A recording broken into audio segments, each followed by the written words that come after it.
Let's stay in the UK now, and a member of the royal household has resigned after making what Buckingham Palace described as unacceptable and deeply regrettable comments to a female guest at a reception at the palace.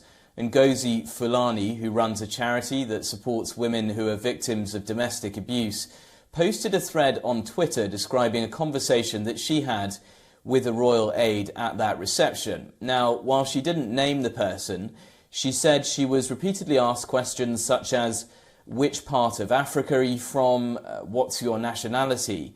Now, Fulani is a British citizen and was at the palace to attend an event hosted by the Queen Consort Camilla. An eyewitness has come forward and named that aide who was involved in that conversation as Lady Susan Hussey. The 83-year-old served for 6 decades as a lady-in-waiting to the late Queen Elizabeth II, and she is also godmother to Prince William, the Prince of Wales.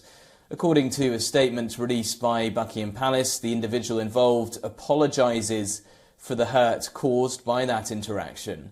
Now, this scandal comes after accusations of racism were made by Prince Harry and his wife Meghan against the royal household in an interview back in March of 2021. In that interview with the American host Oprah Winfrey, Meghan said that an unnamed royal had asked her how dark their son Archie's skin might be. At the time, Harry's older brother Prince William said, "We are very much not a racist family." The controversy also threatens to overshadow the first day of the Prince and Princess of Wales visit to the United States, where they're expected to meet US President Joe Biden. Last week, King Charles also welcomed the South African President Cyril Ramaphosa to Buckingham Palace for a state banquet.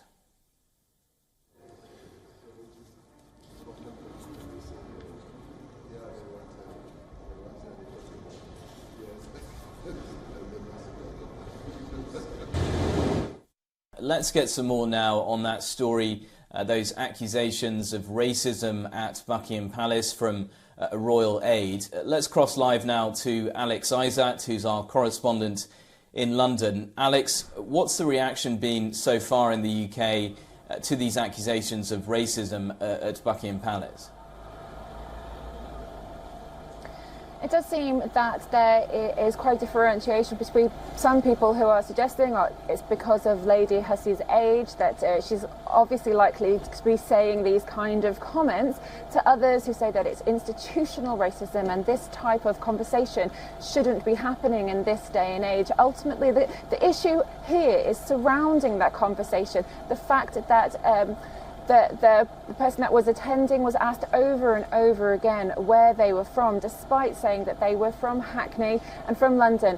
And then she felt like she was interrogated. But because the royals did step in really quickly, within the hour, there was an apology and there was a resignation. So it did seem that the royals have gone beyond that don't complain, don't explain, and quickly got in. They don't want to be seen as racist. Of course, this has now been an ongoing issue for the past couple of years. You rightly said there about the Oprah interview when the former royals, Harry and Meghan, suggested that one of the family questioned the colour of their newborn's skin. Of course, that interview itself has been torn apart by many people since it aired, but it does actually have the same narrative that people already think along, not just with the royal family, but with the country as a whole, that there is this integral racism because of colonialism and looking back towards like the historical aspects of the country itself. But we do need to move forward, and of course Princess and Prince of Wales are in America, and they're kind of trying to do their best to brush to one side all of these accusations and try and make a stand with their Earthshot prize. The sad fact of this is that this conversation is still happening in modern day, the fact that people are questioning where the people are coming from, and that is one thing that sadly isn't going to change overnight. But it is really important the royal family did get in there quickly and try and at least dampen down the accusations by apologising. And Alex, obviously very difficult timing for the Prince and Princess of Wales, this scandal coming just as they arrive in the United States. Just tell us about that tour that they are kicking off over in the US.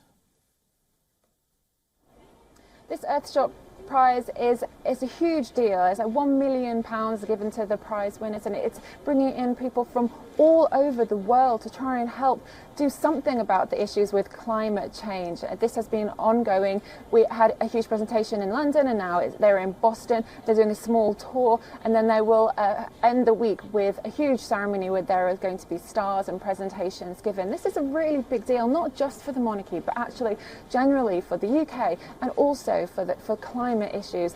This isn't going away, and showing that the Prince of Wales is really powerfully adamant that this prize and these climate change issues need to be the focus is very important. And it's a shame that it has to be a distraction. There are many other things that seem to be going on within the royal household that do seem quite vindictive and petty, and things that are coming out at the last moment. We've also got the RKF award, the Robert Kennedy Foundation award, that supposedly is be giving to Harry and Meghan for their part in breaking down the racism within the monarchy at the same time. So there are still all of these constant issues going out, but we do need to try and focus on what's important. Thanks for that. That was Alex Isat joining us live from London.